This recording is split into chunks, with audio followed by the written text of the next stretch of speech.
હાય friends, hello everyone. વઘારેલા ડુંગળીવાળા ભાત બનાવવાની રેસીપી જોઈતી હોય, એકદમ મસાલેદાર અને ચટાકેદાર ન્યૂ રેસીપી, તો ચાલો શરૂ કરીએ. સૌથી પહેલાં કુકરમાં તેલ ગરમ મૂકી દેવાનું. તેલ ગરમ થઈ જાય એટલે એમાં જીરું એડ કરવાનું. ત્યારબાદ બધું વસ્તુ સુધારી લેવાની. બટેટાની ચિપ્સ સુધારી લેવાની, કોબી, ડુંગળી, મરચાં, લીમડો, માંડવીના દાણા અને ભાતને આપણે ધોઈ લેવાનું. વટાણા પણ તમે એડ કરી શકો છો. હવે તેલમાં આપણે હિંગ એડ કરીશું.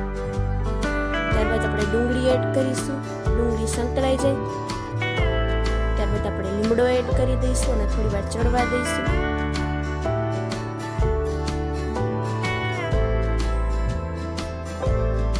ત્યારબાદ આપણે ગરમ મસાલો એડ કરવાનો છે. મહાલક્ષ્મીનો ગરમ મસાલો પણ તમે એડ કરી શકો છો. ત્યારબાદ બધું મિક્સ કરી લેવાનું.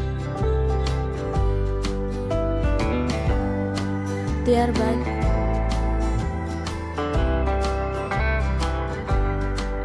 આપણે તેમાં મરચાં એડ કરીશું.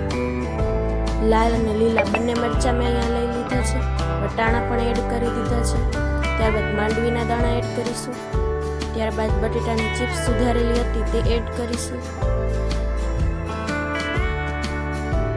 ત્યારબાદ કોબી એડ કરીશું.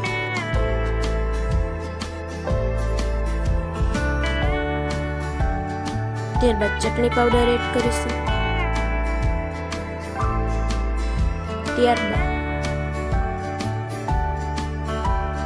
ધાણા જીરું પાવડર એડ કરીશું.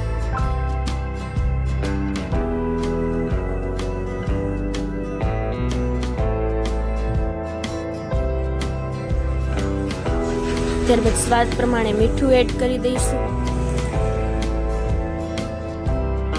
બધું જ આપણે બરાબર રીતે મિક્સ કરવાનું છે. મસાલો બધો જ એકદમ સરસ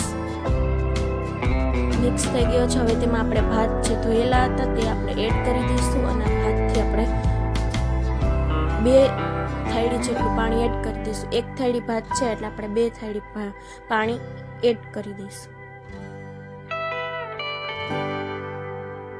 તમારે થોડું વધારે એડ કરવું હોય તો કરી શકો છો. કુકર બંધ કરી દઈશું અને 2 થી 3 સીટી વાગવા દઈશું. એકદમ સરસ ભાત ચડી ગયા છે. એકદમ સરસ ટેસ્ટમાં આવે છે. મેગી મસાલો એડ કરી અને તમે સર્વ કરી શકો છો. એક વખત ઘરે જરૂર ટ્રાય કરજો. બાળકોને અને બધાને બહુ જ ભાવશે. તમે ડિનરમાં પણ સર્વ કરી શકો છો. જો વિડીયો ગમે તો લાઈક, કમેન્ટ, શેર અને મારી ચેનલને સબસ્ક્રાઈબ કરી નાખજો.